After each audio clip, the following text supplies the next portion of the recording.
Morning. Morning, Coach. Thanks for a couple of minutes. We will go back over to Andrew Jones. Go ahead, Andrew. Hey, Coach, what would you say is the primary issue with the sack problems, especially on the road? It's 14-2 road games now. Yeah, well, way too many, obviously. We have looked it over. We kind of went through this in year one. And, anytime you go back and do a sack reduction study, you want to ID, is it the quarterback? Is it the offensive line? The immediate thought is always that it's the offensive line. And we've had some issues up front with protection, but it's not all the offensive line. And some of it is about us creating separation of wide receiver so Sam can trigger the football, and some of it is Sam holding the ball too long. So it's a cumulative deal. It's the same issue we faced in year one.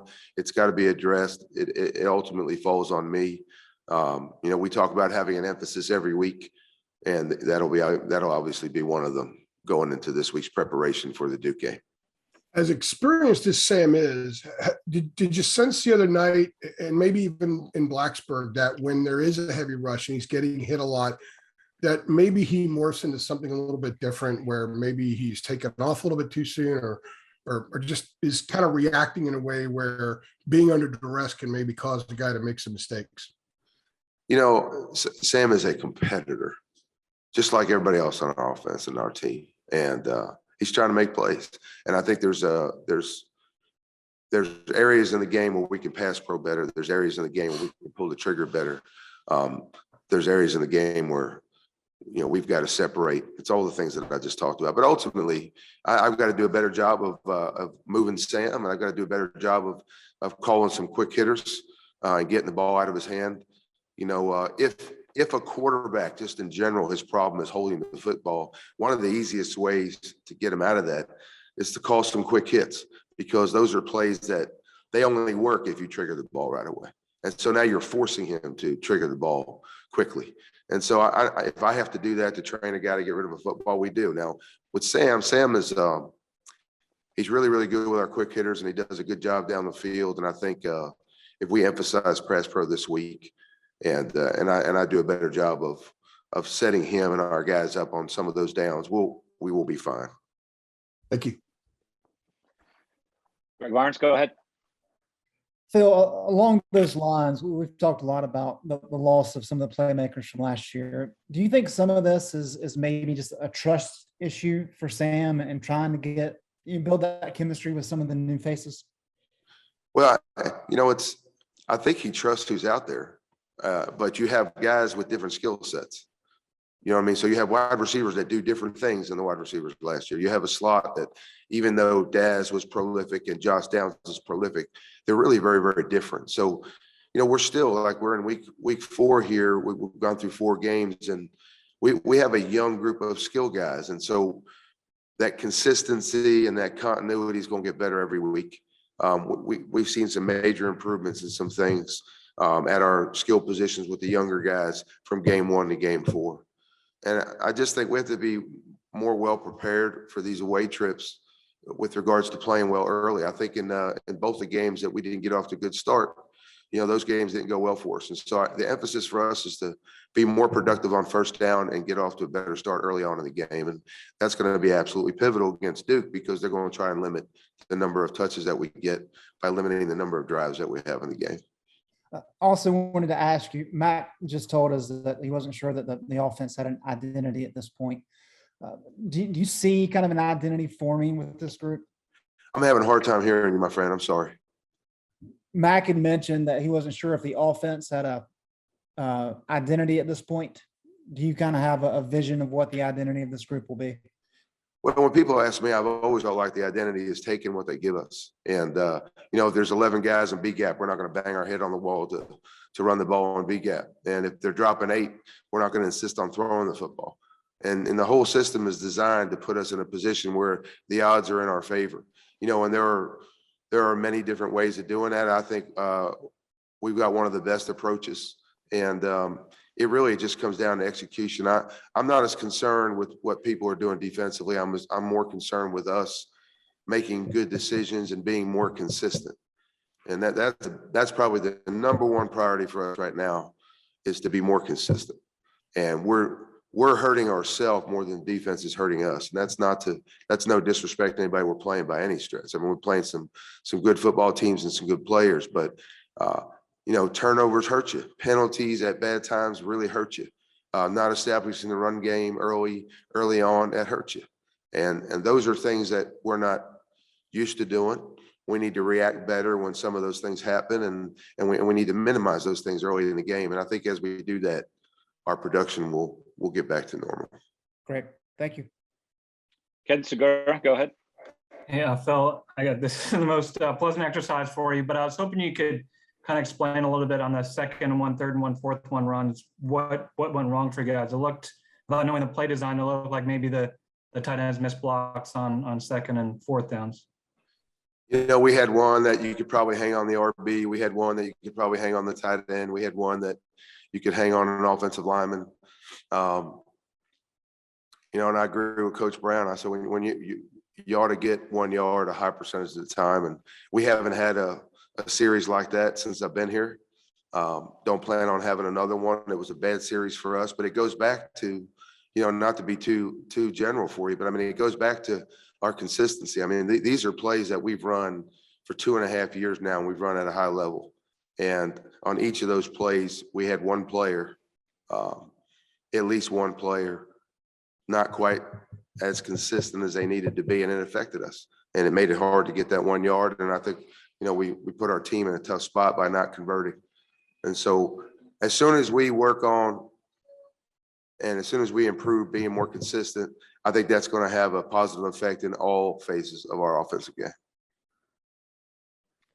Adam Smith, go ahead.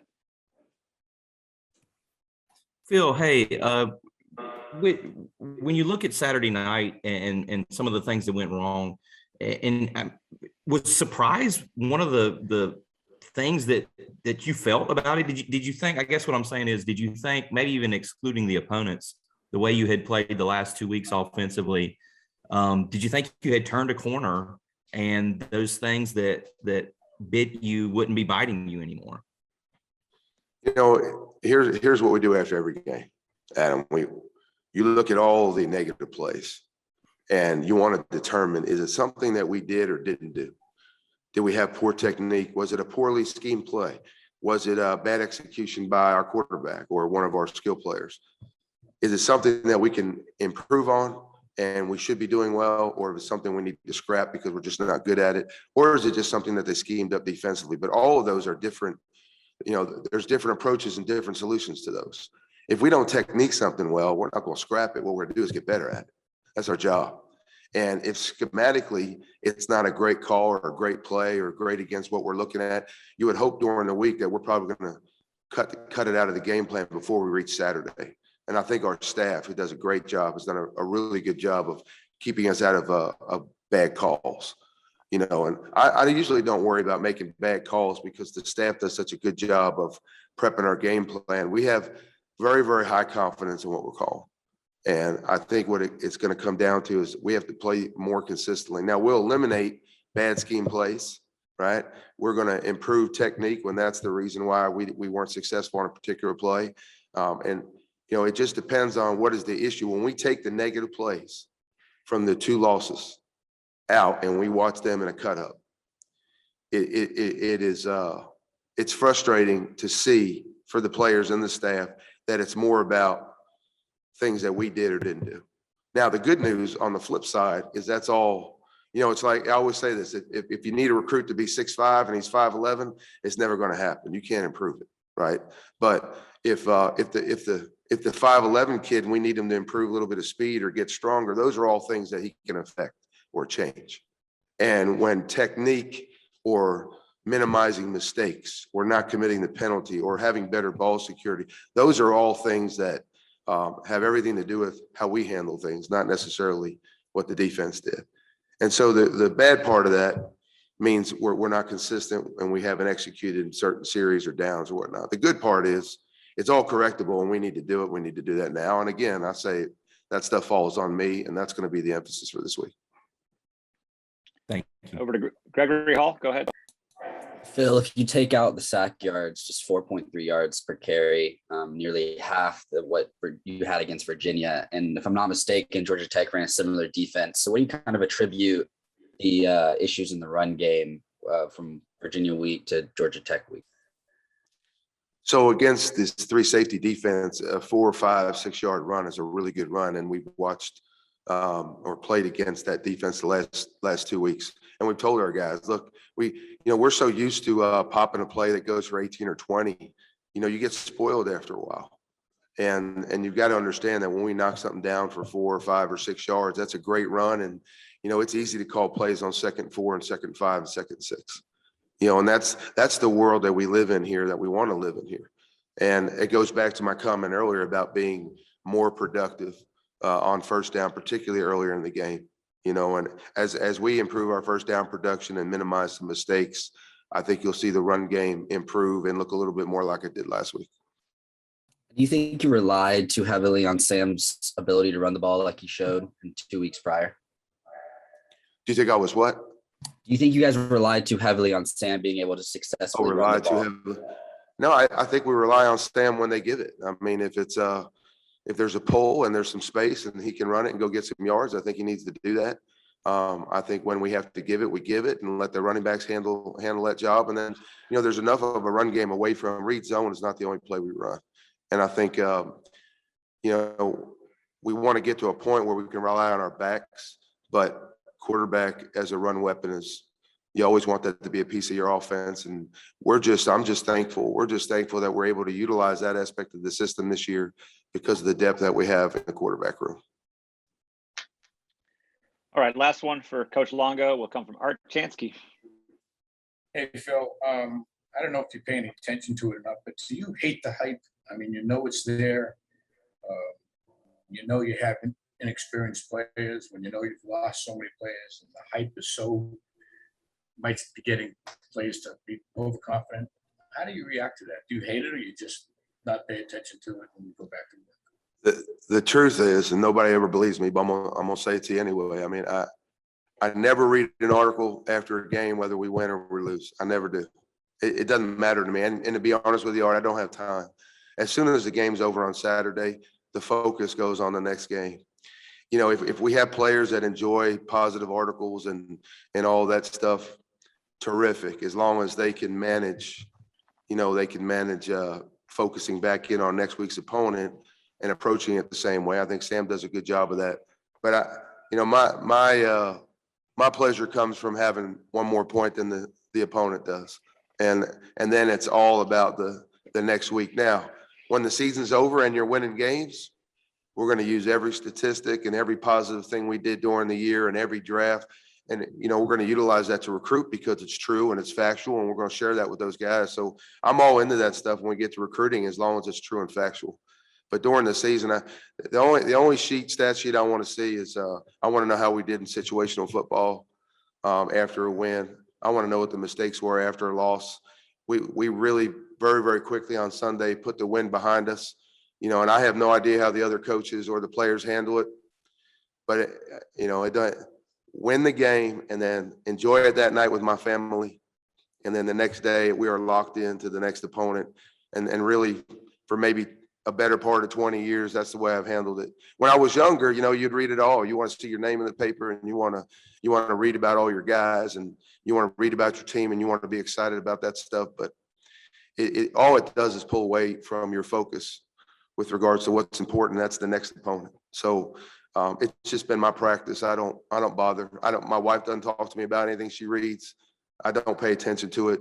And for me, the sooner I can get started preparing for the next week's opponent, the better prepared I'm going to be. So that's what I do.